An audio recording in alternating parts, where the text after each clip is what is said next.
Hello everyone, and welcome back to the Fluctus Channel.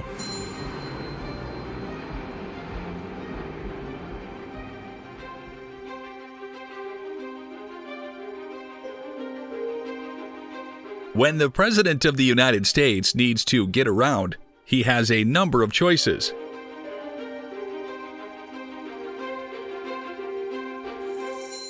Each one is meticulously maintained and secured thanks to efforts by the Secret Service and the U.S. military.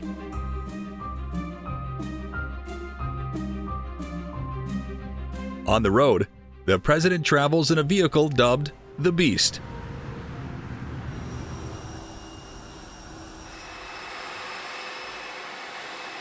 A heavily fortified and customized limousine, the Beast is specifically designed to provide maximum security and protection for the Commander-in-Chief. It's built with armor plating and bulletproof glass.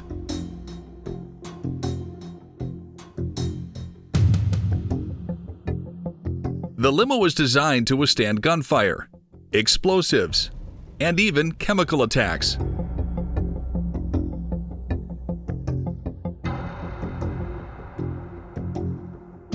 The Beast is rarely alone. Most often, it is part of a motorcade.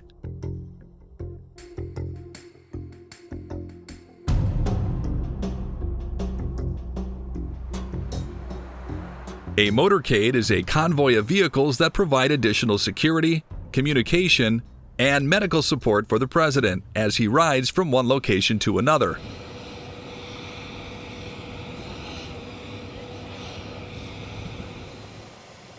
Before stepping foot inside the Beast, the President can be assured his journey has been thought out and the route thoroughly secured.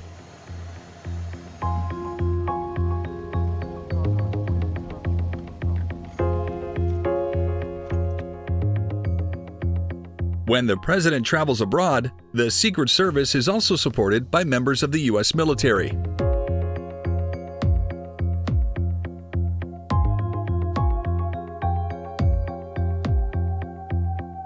In 2017, security equipment was flown into Italy ahead of President Trump's arrival.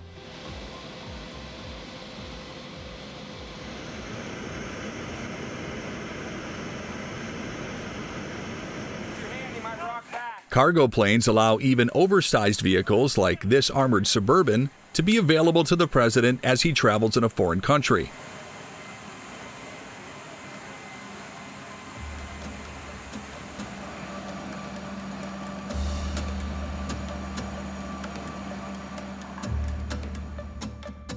The presidential motorcade is a sight to behold.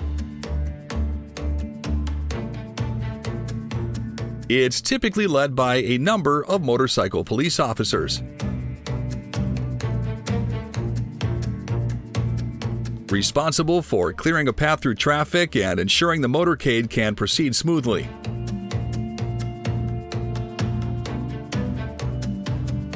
Normally, the convoy travels at high speeds, with the Beast and other vehicles closely spaced together to provide maximum security.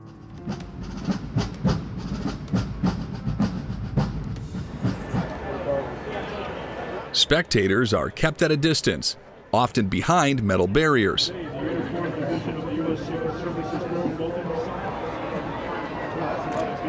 As President Trump traveled through the streets of Washington, D.C. on Inauguration Day in 2017, police closed off the route from regular traffic.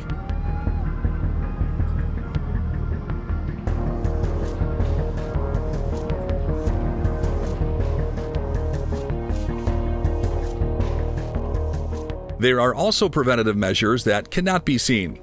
Snipers are poised on nearby rooftops, keeping close watch over the President and ready to take out a threat proactively.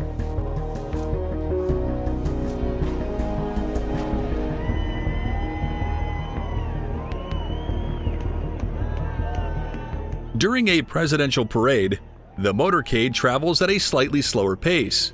This is done so crowds can wave and say hello.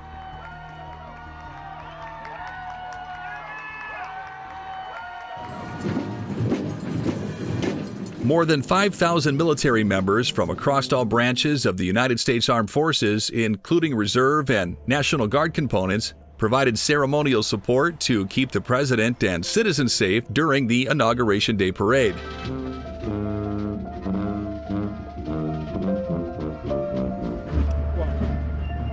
Despite it lasting just under an hour, the planning and preparation for this type of event began months in advance.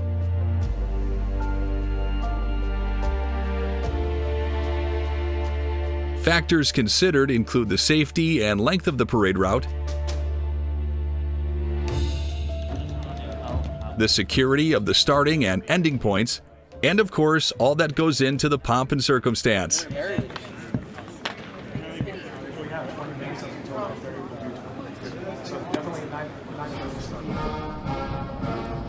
Coordinating with marching bands, military units, floats, and other organizations to make it a festive event.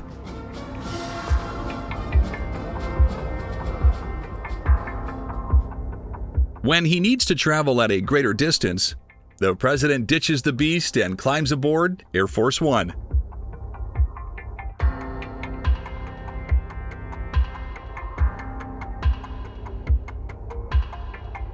The very first aircraft to be designated as Air Force One was a Douglas VC-54C Skymaster.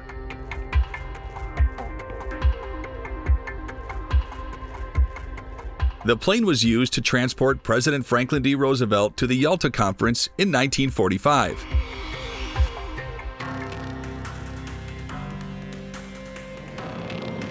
However, the term Air Force One didn't come into common use until the 1950s.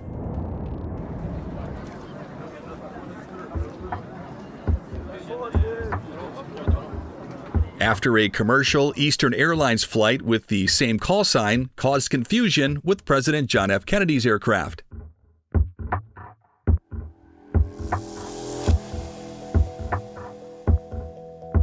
That plane was a modified Boeing 707, known as SAM, or Special Air Mission 26000.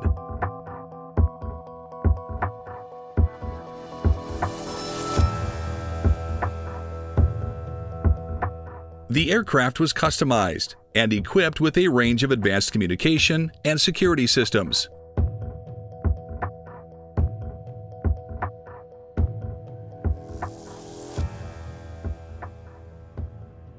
It was also the first presidential plane to truly feel luxurious.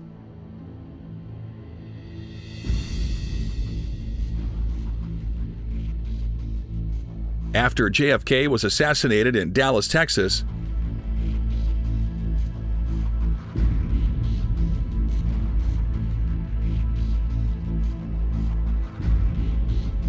his body was returned to Washington, D.C., aboard Air Force One.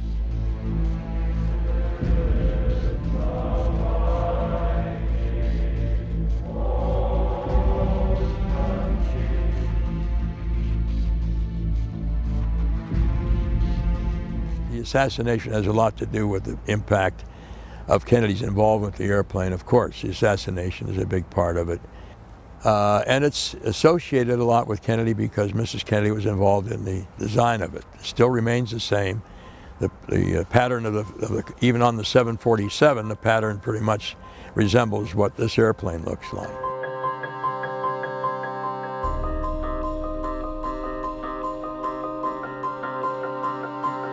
It was in its cabin where JFK's Vice President, Lyndon B. Johnson, was sworn in as the new leader of the free world.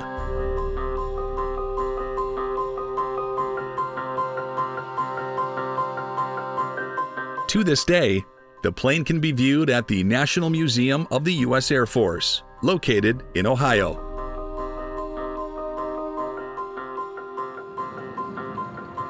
Today, the president travels in a larger aircraft, a modified 747.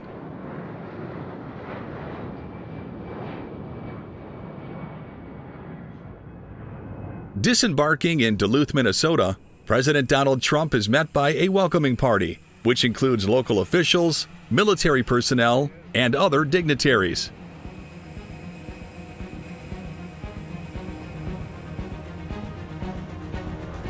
After the greeting, he is transported by motorcade to his destination.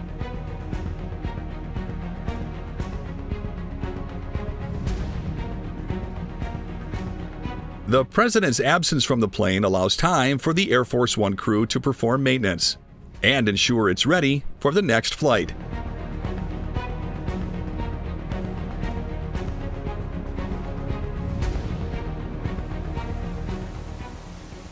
Of course, the plane is carefully watched by security personnel while the President is away.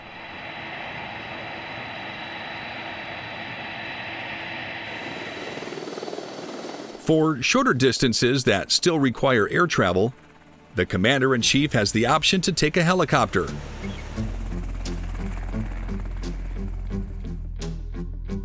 Marine One is the call sign of any aircraft of the United States Marine Corps transporting the President of the United States.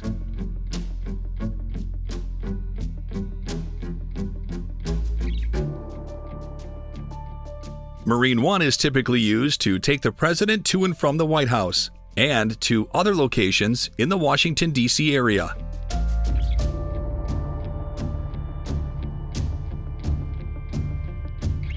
Occasionally, the President flies in Marine One outside the Capitol or even abroad.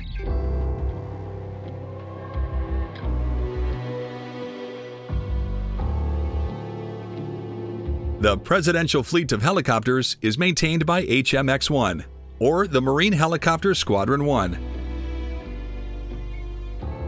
The mission is much different than the fleet's mission. Here, we're not really in a hostile environment, but it's a no-fail mission. So the level of importance is still there. We don't ever want to leave the President stranded somewhere. We need to make sure that the people who go with him and all his contingency are able to get where they need to go every time.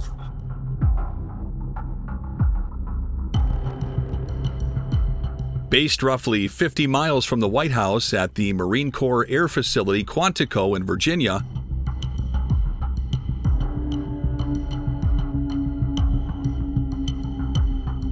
the squadron flies the VH-3D Sea King and the VH-60N White Hawk helicopters, in which the President and Vice President normally fly.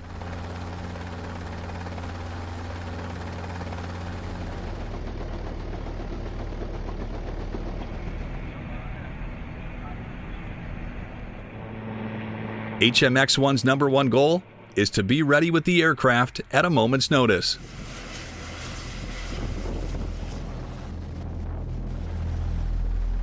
The squadron is also responsible for training future pilots and crew members in order to sustain a robust staff, ready to support the White House travel needs.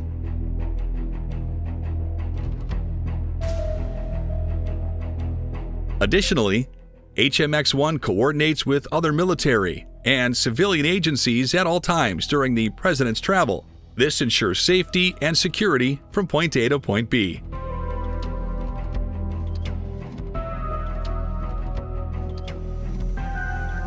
If he needs to get somewhere fast, the President of the United States always has several modes of secure transportation at his disposal.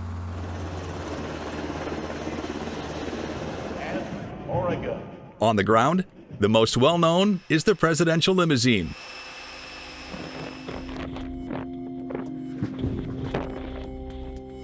To travel abroad, the President merely needs to walk out onto the south lawn of the White House and catch a lift on Marine One.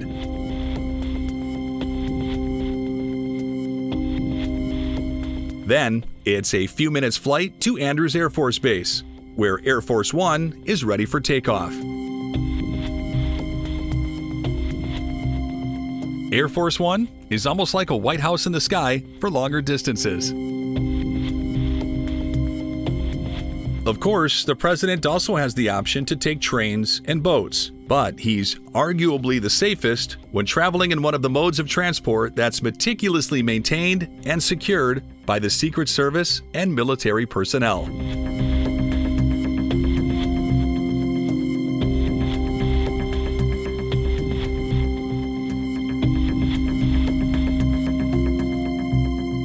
That's the end of this video. I hope you enjoyed it. Make sure to subscribe to this channel so you don't miss any of our new content. See you next time.